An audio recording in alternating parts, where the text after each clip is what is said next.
नमस्कार। कभी सोचा है कि बच्चों को सुनाई जाने वाली मामूली सी कहानियों में जिंदगी के कितने गहरे सबक छिपे हो सकते हैं।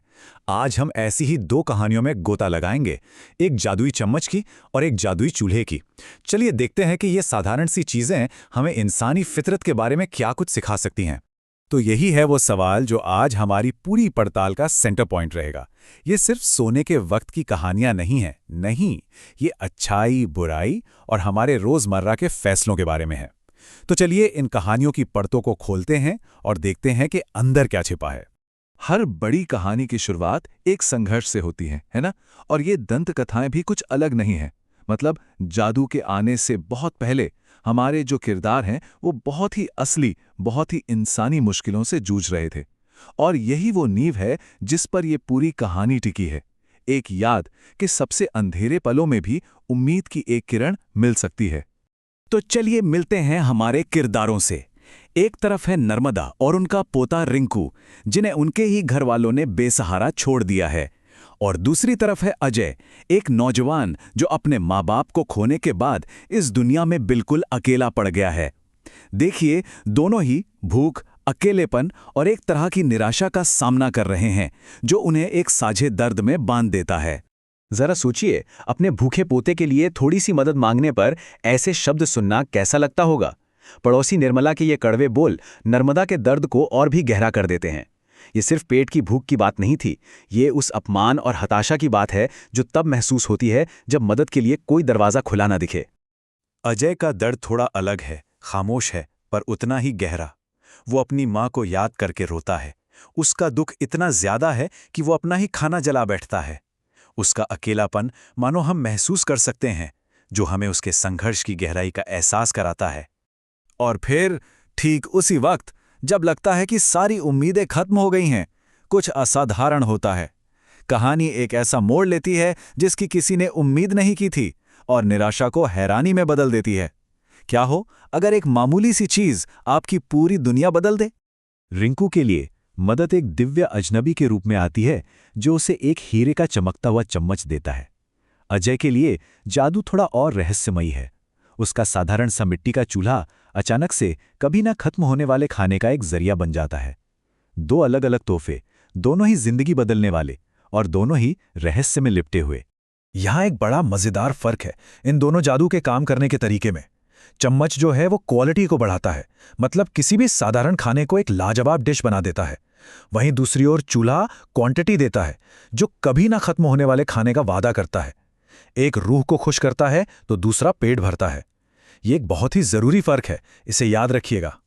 लेकिन असली कहानी तो अब शुरू होती है।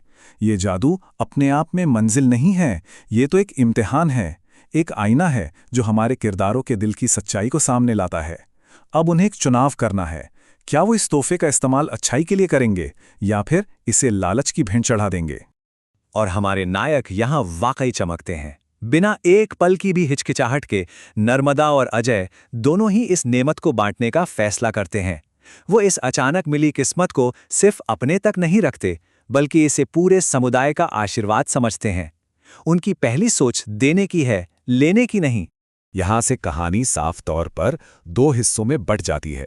एक तरफ नर्मदा और अजय है जो समुदाय और करुणा के लिए काम करते हैं, और उनके ठीक उलट निर्मला और जय हैं जो ईर्ष्या और लालच के बस में हैं। ये उदारता बनाम स्वार्थ का एक क्लासिक मामला है और दांव पर बहुत कुछ लगा है। लेकिन जहां अच्छाई होती है वहां अक्सर ईर्ष्या की परछाई भी पड़ ही जाती है।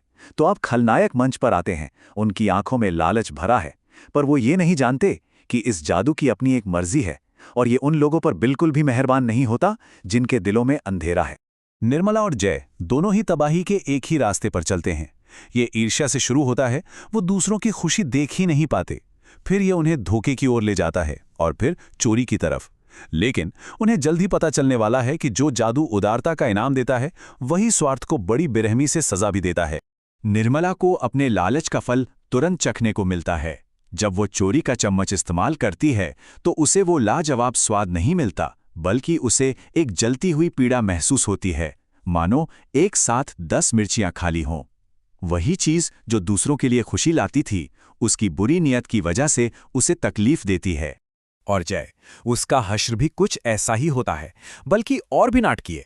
अजय उसकी लालची नीयत को भांप जाता है और उसे एक नकली चूल्हा देकर फंसा देता है। जय उस नकली चूल्हे को लेकर शहर भागता है और जैसे ही उसे जलाता है वो एक जोरदार धमाके के साथ फट जाता है। उसका लालच विस्फोटक रूप से उसी पर भारी पड़ता है। तो इन कहानियों के अंत में हमें क्या सीख मिलती है? चलिए दोनों कहानियों से मिले सबक को एक साथ जोड़कर देखते हैं, जो आज भी उतने ही सच हैं जितने शायद हमेशा से थे।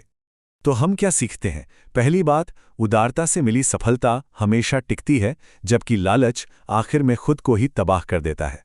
दूसरी बात, असली जादू किसी चीज में नहीं बल्कि उसके पीछे की नीयत में होता है।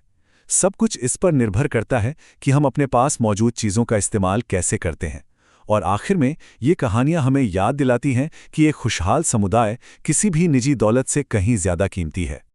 अगर हमें इन दोनों कहानियों का सार एक लाइन में समेटना हो तो वो यही होगा, जादू हो या कोई भी संसाधन, वो उसकी सेवा करता है जिसका दिल बड़ा हो, और उसे सजा देता है जिसकी नीयत में खोट हो। और ये हमें एक आखिरी और शायद सबसे जरूरी सवाल पर लाकर छोड़ देता है, जो हमारे आज के दौर के लिए है। एक ऐसी दुनिया में जहां तकनीक और संसाधन अंतहीन लगते हैं, हमारा जादू क्या है? और इससे भी जरूरी बात, हम में से हर एक ये कैसे तय करता है कि उस जादू का इस्तेमाल बांटने और कुछ बनाने के लिए होगा या फिर जमा करने और तबाह करने के लिए? चुनाव हमेशा की तरह हमारा ही है।